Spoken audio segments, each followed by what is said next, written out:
បាទជំរាបសួរសួស្តីខ្ញុំបាទជួយភិរុនបាទហើយពេលនេះគឺបានបង្កើតថ្នាក់រៀនភាសាអង់គ្លេសក្រៅម៉ោង1ដែលនៅផ្ទះខ្លួនឯងហើយដែលមាននៅក្នុងភូមិព្រៃស្វាយឃុំជាទាស្រុកគិនស្វាយខេត្តកណ្ដាល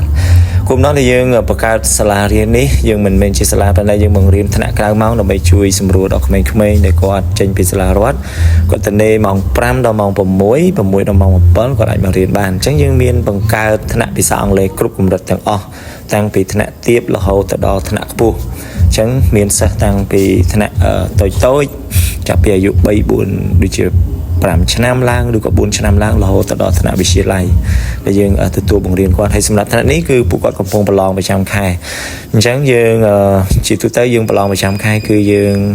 ធ្វើនៅថ្ងៃទី25គ្រប់ខែទាំងអស់ដើម្បីយើងស្វែងរកសិស្សពូកែតាមថ្នាក់នីមួយៗសម្រាប់ផ្ដល់ជាសម្ភារៈសិក្សាផ្ដល់ជាការផ្ដល់នៅសម្ភារៈផ្សេងៗដែលគាត់បានចំណាត់ថ្នាក់លេខ1ហើយជាពិសេសគាត់មិនទទួលបានក្នុងការបង់ថវិកាទេបើសិនជាគាត់រៀនបានលេខ1អញ្ចឹងមកដល់ថ្នាក់នេះគឺថ្នាក់ដល់ថ្នាក់រៀងថ្នាក់បឋមសិក្សាលាយជាមួយនឹងថ្នាក់វិទ្យាល័យដោយសារកន្លែងយើងជាផ្ទះអញ្ចឹងយើងអត់ទាន់មានជាស្តង់ដារទៅឡើយទេអញ្ចឹងយើងដាក់ថ្នាក់ទៅតាមកន្លែងដែលយើងអាចជួយសម្របសម្រួលដល់ក្មេងៗដំបូងយើងបង្រៀនត្រឹមតែ5នាក់ទេនៅឆ្នាំ2021បញ្ចប់ពីចប់កូវីដទៅប៉ុន្តែឥឡូវនេះដោយសារតែមានការគ្រប់គ្រងពីឪពុកម្ដាយប៉ាម៉ាក់អំពូមីងយាយតាបងប្អូនដែលនៅជុំវិញស្រុកដែលនៅក្នុងភូមិទាំង2-3ភូមិដែលនៅក្នុងឃុំជាទាលដែលគាត់ទុកចិត្តហើយគាត់ស្រឡាញ់ក្នុងការដែលយើងជួយដល់កូនចៅរបស់គាត់ក្នុងការបង្រៀនអញ្ចឹងយើងផ្ដោតទៅលើគុណភាពយើងផ្ដោតទៅលើការចេះដឹងរបស់គាត់អញ្ចឹងគ្រប់ការប្រឡងប្រចាំខែទាំងអស់គឺយើងមិនអោយគាត់ចម្លងគ្នាឬក៏យើងមិនអោយគាត់បើកឯកសារមើលទេគឺប្រឡងដោយសមត្ថភាពរបស់ពួកគាត់ពេលដែលពួកគាត់បានរៀនចប់តាមថ្នាក់នីមួយៗហើយយើងក៏មានការប្រកួតប្រជែងគ្នាប្រឡងដែរយើងមាន speaking ការនិយាយជាភាសាអង់គ្លេសយើងមានការ spelling ផងដែរអញ្ចឹងយើងបានឃើញក្មេងៗគាត់និយាយ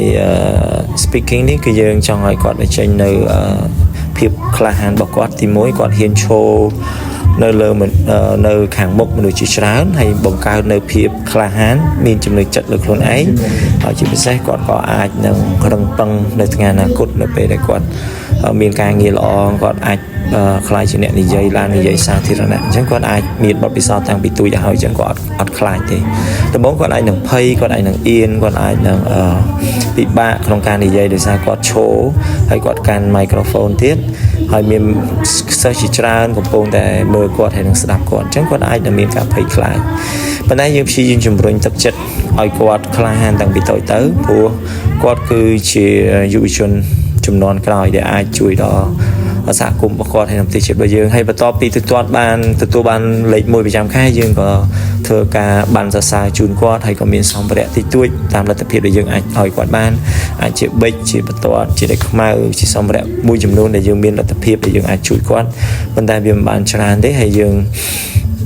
បាទហើយគាត់ខំប្រឹងរៀនសូត្រអញ្ចឹងគាត់មានស្នាមញញឹមគាត់មានចិត្តរីករាយ